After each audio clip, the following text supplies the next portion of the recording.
छत्तीसगढ़ में नगरीय निकाय चुनाव के लिए कांग्रेस ने जारी किया घोषणा पत्र। पत्र में कांग्रेस ने रखे 30 बिंदु, मूलभूत सुविधाओं समेत कई मुद्दों को किया शामिल।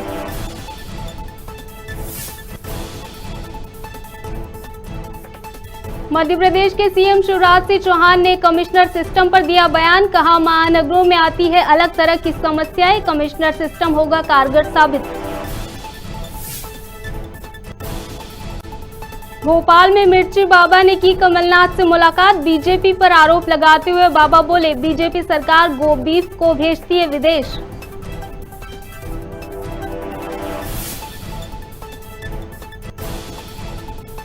ग्वालियर में किसान से हुई लाखों की ठगी, थाने से नहीं मिल रही किसान को मदद। पीड़ित ने पुलिस अधीक्षक से लगाई गुहार।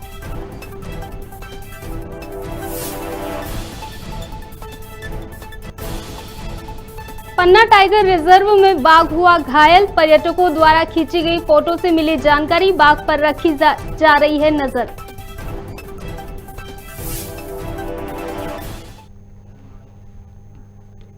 नमस्कार, मैं चंदा और आप देख रहे हैं खबर भारत। आइए शुरू करते हैं इस वक्त की खास खबरें। छत्तीसगढ़ में नगरीय निकाय चुनाव के लिए कांग्रेस ने अपना घोषणा पत्र जारी कर दिया है। 30 बिंदुओं पर यह घोषणा पत्र तैयार हुआ है, जिसमें मुख्य रूप से पात्र व्यक्ति को आवासीय भूमि का पट्टा मिलना, राशन कार्ड, मुख्यमंत्री स्लम स्वास्थ्य योजना को बढ़ावा जैसे कई मुद्दों को शामिल किया गया है।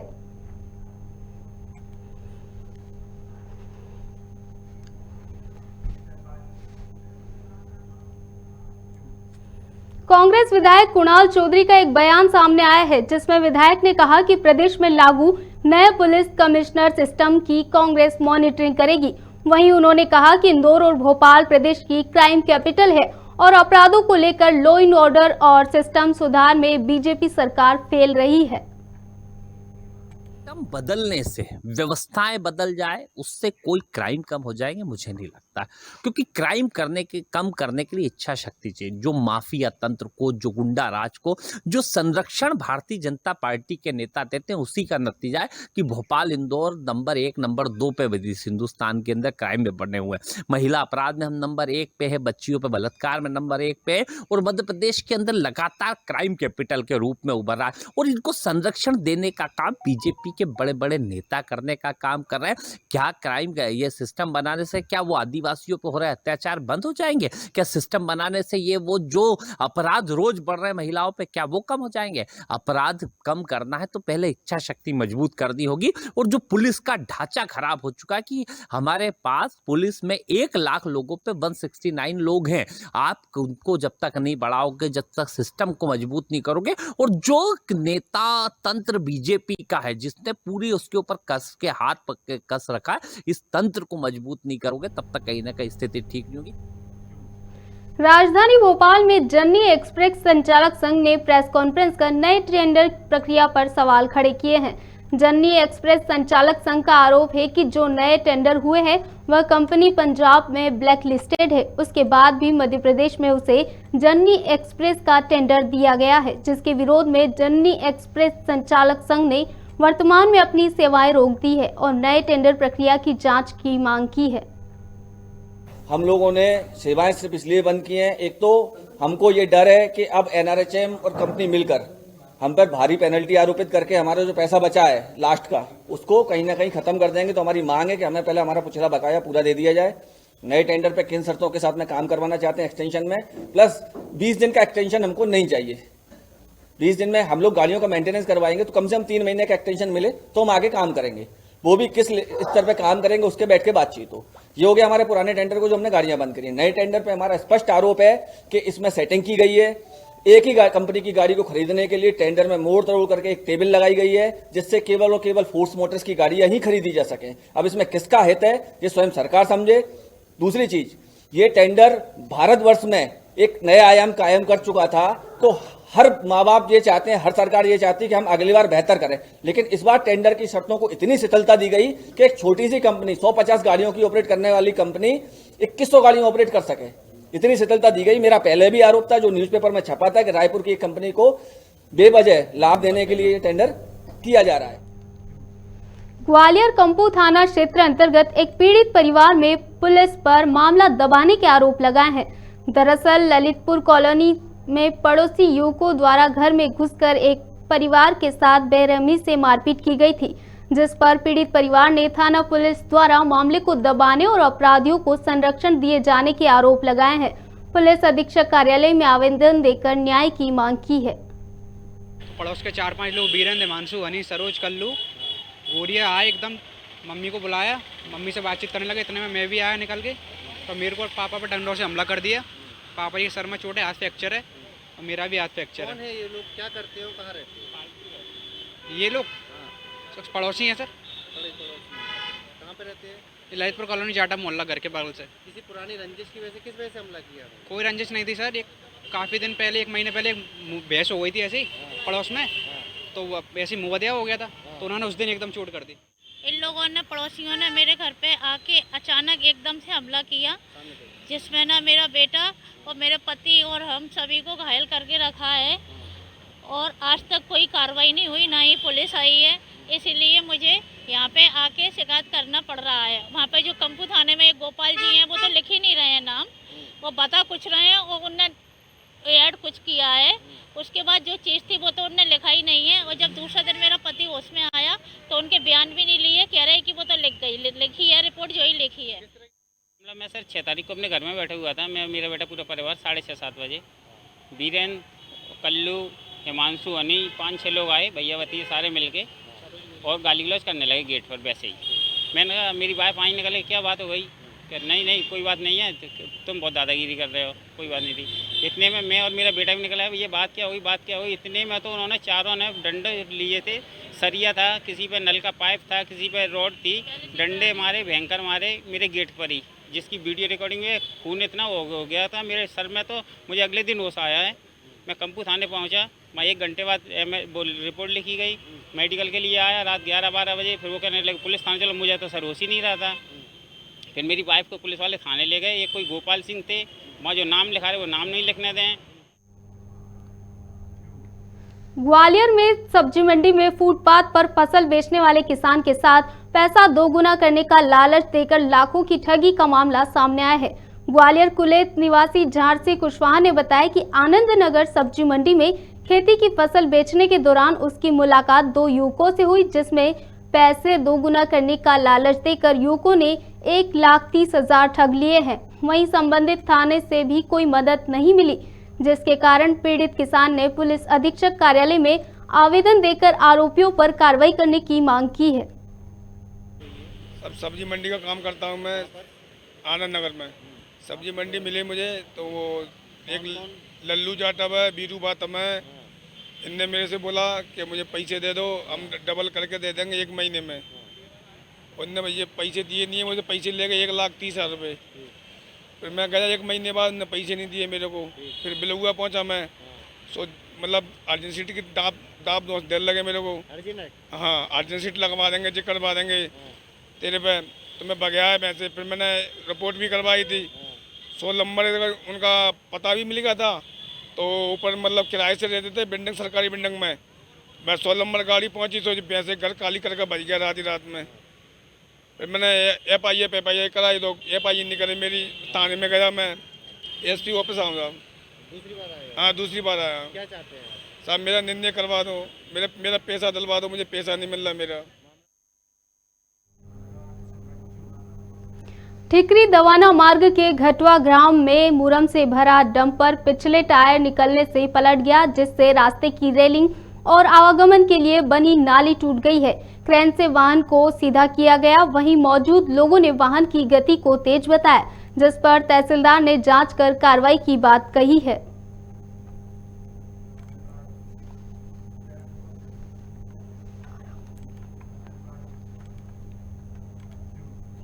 मध्य प्रदेश उमरिया के नौरोजाबाद के रहने वाले शिवांशु का मुंबई भाभा परमाणु रिसर्च सेंटर में साइंटिस्ट ग्रेड 1 ऑफिसर पद पर चयन हुआ है, जिस पर नौरोजाबाद थाना प्रभारी डॉक्टर ज्ञानेंद्र सिंह ने पूरे पुलिस स्टाफ समेत शिवांशु का माला पहनाकर और मिठाई खिलाकर सम्मान किया है और उनके परिवार का स्वागत करते हुए उनके उज्जवल भविष्य की कामना की।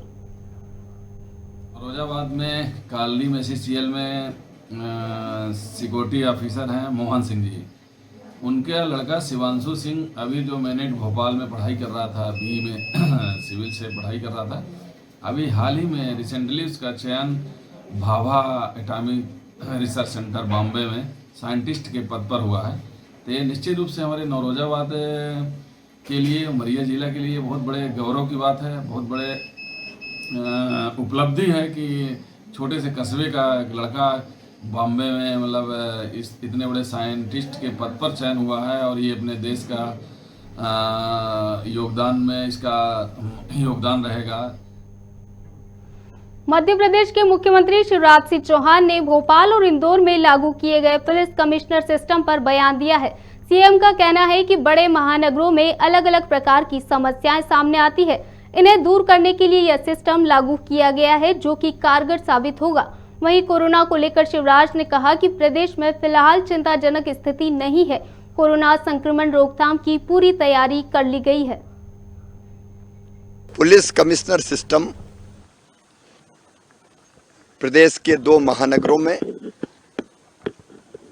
भोपाल और इंदौर में लागू हो चुका है। बढ़ते हुए महानगरों में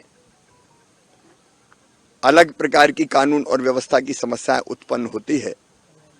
मुझे विश्वास है कि ये प्रणाली बहुत प्रभावकारी सिद्ध होगी इन दोनों महानगरों में अपराधों के नियंत्रण में। कोरोना की तीसरी लहर को रोकने के लिए आवश्यक प्रयत्न करते रहना, कोविड एप्रोप्रिएट बिहेवियर का पालन हो, उसकी भी हम लोग कोशिश कर रहे हैं। जनता के साथ मिलके क्राइसिस मैनेजमेंट कमेटी फिर से सक्रिय हो गई हैं और दूसरे हम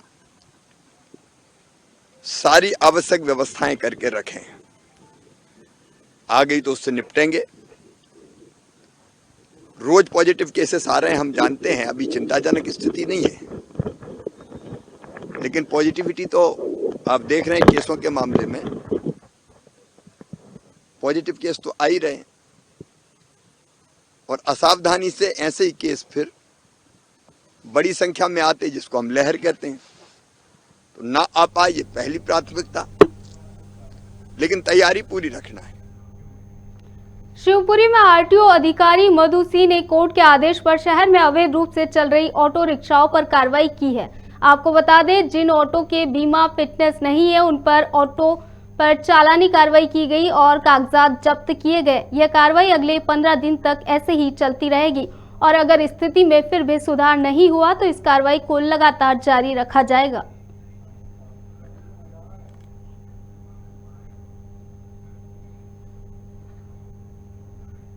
ये अपने शहर में और प्रदेश में अवैध रूप से संचालित ऑटो के ऊपर कार्रवाई करने के लिए हाईकोर्ट माननीय न्यायालय जबलपुर ने निर्देश जारी किए हैं कि प्रदेश में कोई भी अवैध ऑटो रिक्शा का संचालन नहीं किया जाए। इसी के संदर्भ में ये कार्रवाई परिवहन आयुक्त महोदय के निर्देशानुसार पूरे मध्य प्रदेश में की जा रही है। तो और किस तरह की कार्रवाई की जाएगी इसके अलावा, ऑटो के अलावा? अभी फिलहाल ऑटो पे मेन फोकस है और उस बीच में यदि और भी कोई वाहन इस तरह का अवैध रूप से संचालित पाया जाता है तो उस पर भी कार्रवाई की जाएगी।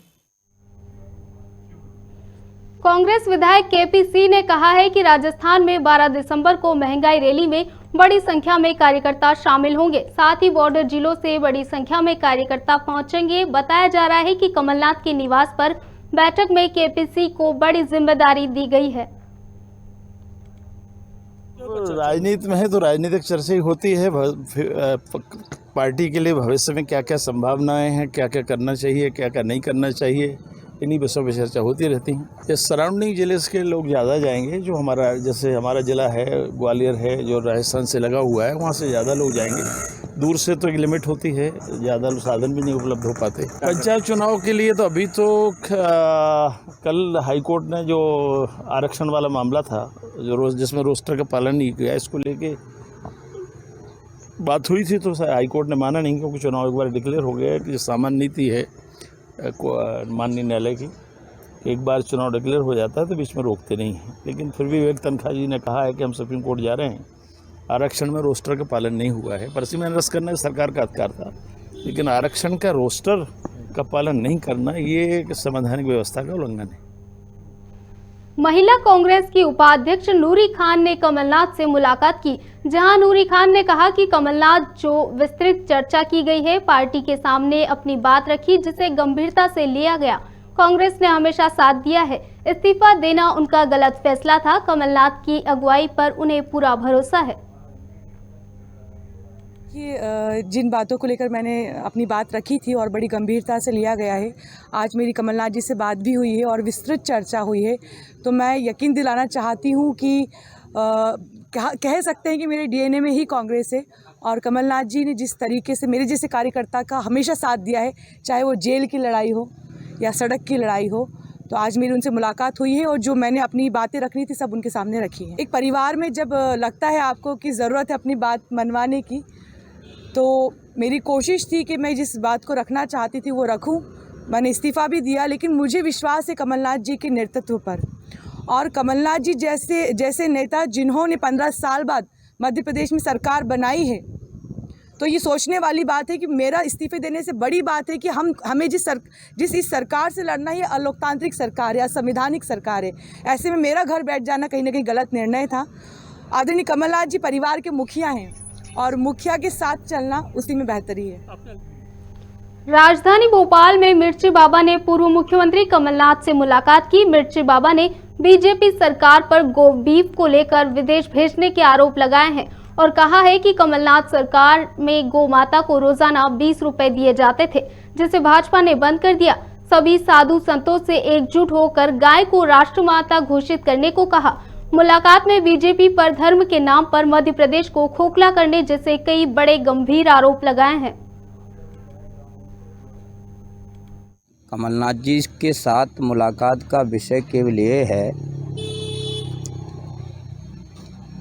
कि कमलनाथ के सरकार में गौ माता को 20 रुपए प्रतिदिन दिया जा रहा था, लेकिन इस धूर्त सरकार ने वो 20 रुपए हटा करके मात्र ओनली आज की स्थिति में 5 रुपए भी नहीं दे रही है। गाय मर रही हैं, गाय परेशान है, गाय भूखी हैं। गाय के लिए इस सरकार के पास में कोई भी उपाय नहीं है। ये सरकार धर्म विरोधी है। धर्म के नाम पर मध्य प्रदेश को खोखला कर रही है। नर्मदा नदी खोखला हो रही है, चंबल नदी खोखला हो रही है। छिपरा की स्थिति यह है, पानी पीने जैसी नहीं है। इस बात को अगर कोई सन्यासी उठाए, इस बात को सन्यासी बोले, तो उस सन्यासी पे दिन दोपहर हमले करवा दो, पत्थर फेंकवा दो, उसके पैर तोड़वा दो। ये सरकार बिल्कुल नाकाम है, निकम्मेपन का कार्य कर रही है। इसलिए आज कमलनाथ जी से सामान्य मुलाकात थी और कमलनाथ जी का हमेशा धर्म के प्रति सुझाव ठीक रहा। अशोकनगर नेहरू डिग्री कॉलेज के खेल मैदान में बनने वाली नवीन बिल्डिंग के मामले को लेकर छात्र संगठन एनएसयूआई ने एक बार फिर आवाज उठाई है। वहीं एनएसयूआई के कार्यकर्ताओं ने इस मामले को लेकर जिला प्रशासन को ज्ञापन सौंपा है। बताया जा रहा है कि इसी मामले को लेकर कुछ दिनों पहले एनएसयूआई के कार्यकर्ताओं ने कॉलेज में तालाबंदी भी की थी।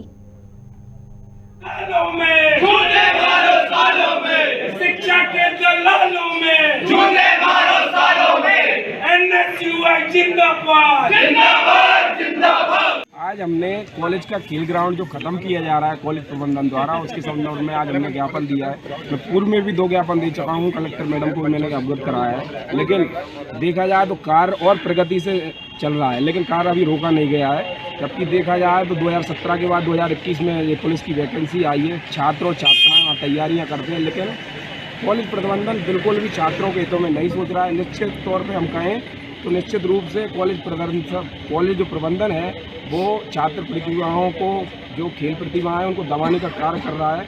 अगर जल्द से जल्द वो कार्य को नहीं रोका जा रहा तो हमारे द्वारा उग्र आंदोलन किया जाएगा और ज़रूरत पड़ी तो हम कोर्ट जाएंगे और बिल्डिंग पर स्टे लेके आएंगे।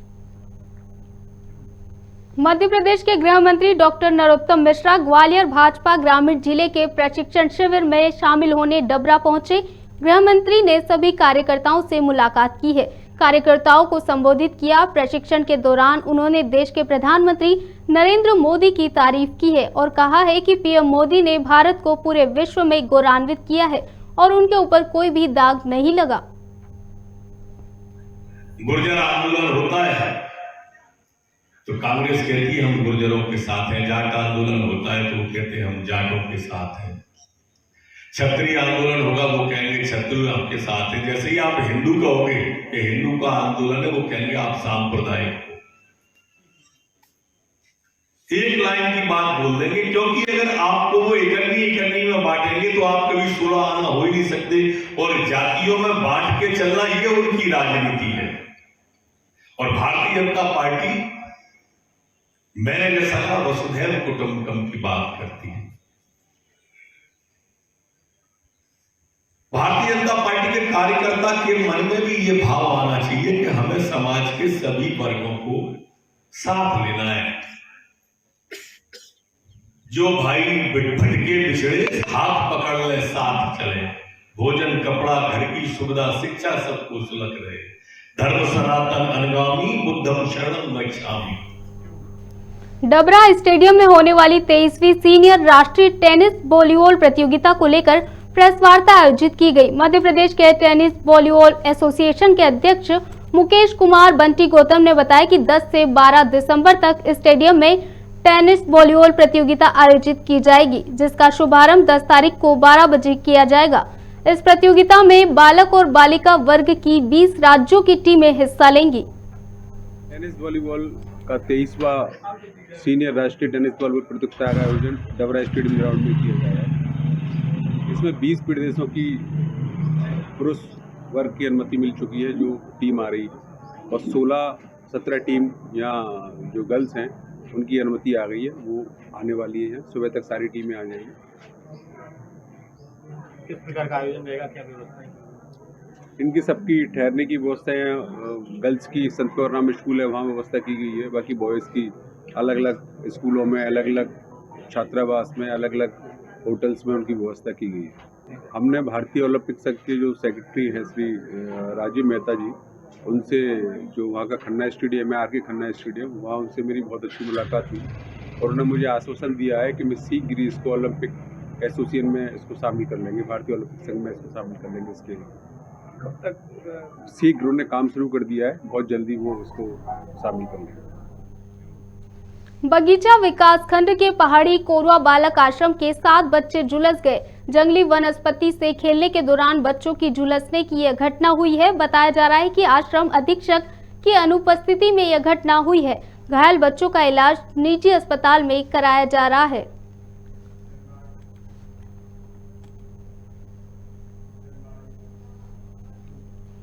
पन्ना नेशनल पार्क का युवा बाघ घायल हो गया। बाघ के घायल होने का पता भी तब चला जब पर्यटकों ने कैमरे में कैद फोटो को जूम करके देखा। सिर में चोट का निशान दिखाई दिया। पर्यटकों द्वारा फोटो सोशल मीडिया पर वायरल कर प्रबंधन से तुरंत इलाज कराने की मांग की है, लेकिन प्रबंधन द्वारा चोट लगने का कोई कारण नहीं बताया गया। फील्ड डायरेक्टर उत्तम कुमार शर्मा ने बताया कि फिलहाल बाघ पर नजर रखी जा रही है, उसे किसी प्रकार के डॉक्टरी इलाज की जरूरत नहीं है। वहीं शिकार के दौरान बाघ को चोट लगने की आशंका जताई। नर बाघ P243, जिसकी उम्र लगभग 5 से 6 साल की है, उसके चेहरे पे चोट के वीडियो भी आया है, हम लोगों के स्टाफ के द्वारा देखने में भी आया है। ऐसी है, सही बात है। कैसे जख्म हुआ सर? अभी तो टाइगर जंगल में रहता है, अब किस प्रकार से जख्म हुआ इसके बारे में तो मैं कुछ नहीं बता पाऊंगा। कौन सा बाघ है सर? P243 है, करीबन 5 से 6 साल की उम्र का है। ये शिकार करते समय वो हो सकते हैं? अब ये कई सारी संभावनाएं हैं, क्योंकि टाइगर की ज़िंदगी हम डे टू डे या आवरली बेसिस पे फॉलो नहीं करते हैं। तो टाइगर अपना जंगलों के भीतर है और इस प्रकार की घटनाएं टाइगरों की लाइफ में होती रहती है, कोई ऐसी बात नहीं है। ट्रीटमेंट दिया जा रहा है? नहीं, हमारी तरफ से उसको कोई भी ट्रीटमेंट नहीं दिया जा रहा है। खाद्यान्न वितरण में धांधली की शिकायतों को गंभीरता से लेते हुए अजयगढ़ एसडीएम कुशल सिंह गौतम ने क्षेत्र की 4 सरकारी उचित मूल्य की दुकानों का निरीक्षण करते हुए दस्तावेजों और स्टॉक की जांच की है। इन 4 दुकानों में गेहूं, चावल, शक्कर और केरोसिन की कालाबाजारी किए जाने का मामला उजागर हुआ है। चारों के विरुद्ध एफआईआर दर्ज कराने की अनुशंसा की गई। एसडीएम कुशल सिंह गौतम ने बताया कि कलेक्टर पन्ना के आदेश के मिलते ही सभी के विरुद्ध मुकदमा दर्ज किया जाएगा। सेल्समैन व समिति प्रबंधक अध्यक्षों से कालाबाजारी की राशि वसूल की जाएगी। शासकीय उचित मूल्य की दुकानों की शिकायतें काफ़ी समय से इस अजयगढ़ क्षेत्र में आ रही हैं, जिसकी हमने मौका जांच करवाई और जेएसओ पटवारी दल और स्वयं मैं भी गया मौके पे, तो पाया गया कि वास्तव में जो है कुछ लोगों को खाद्यान्न सामग्री वगैरह वितरण नहीं की गई है और सेल्समैन द्वारा वितरण बता दिया गया है। और सेल्समैन का ये भी कहना था कि कुछ कम सामग्री वहाँ से प्राप्त हो गई है, लेकिन जब हमने दुकानों का भौतिक सत्यापन किया तो उस दौरान जो है वो खाद्यान्न सामग्री आपकी गेहूँ है, चावल है, शक्कर है, केरोसिन है, ये कम मात्रा में पाया गया और उसका मिलान हमने जो है करवाया, उसमें पाया कि मतलब वास्तव में कमी है और खाद्यान्न की कालाबाजारी हुई है। शिवपुरी जिले के भोंती थाना अंतर्गत हत्या का मामला सामने आया है, जहां देवर ने अपने लड़के के साथ मिलकर भाभी और भतीजे पर धारदार हथियार से हमला कर दिया। मामला पारिवारिक विवाद का बताया जा रहा है। मौके पर ही एक की मौत हो गई, वहीं एक गंभीर रूप से घायल हो गया। वहीं घायल को जिला चिकित्सालय रेफर कर दिया है। मृतिका मंजू भार्गव और घायल गिरोज पर हुआ हमला सीसीटीवी कैमरे में कैद हो गया है। मर्डर किया गया है। तो भतीजे जो विनय है, विनय ने थाने पर आकर इसमें एफआईआर करवाई। इसमें बका और कुल्हाड़ी लेकर राजू भार्गव व उसके लड़के राधा शरण ने विनय पर हमला किया था। विनय बचकर भागा तो उसके पीछे उसकी माँ उसको बचाने आई तो माँ के सिर में बका मार दी है, जिससे वो मौके पर ही उसकी मृत्यु हो गई थी। एक अन्य भाई गिरिराज जो था उस पर भी प्राणघातक हमला किया है और हमला करने के बाद उसको गंभीर अवस्था में जिला चिकित्सालय भेजा गया। तो उनमें अपराध पंजीबद्ध कर विवेचना में दे दिया। शाजापुर में चोमा मार्ग जावदी जोड़ पर बाइक को बचाने के चक्कर में एक कार अनियंत्रित होकर दुर्घटनाग्रस्त हो गई, जिसमें एक व्यक्ति की मौके पर ही मौत हो गई है, जबकि 5 लोग गंभीर रूप से घायल हो गए। घायल गांव जामनेर निवासी बताए जा रहे हैं और सूचना मिलने पर एम्बुलेंस की मदद से उन्हें शाजापुर जिला अस्पताल में भर्ती कराया गया।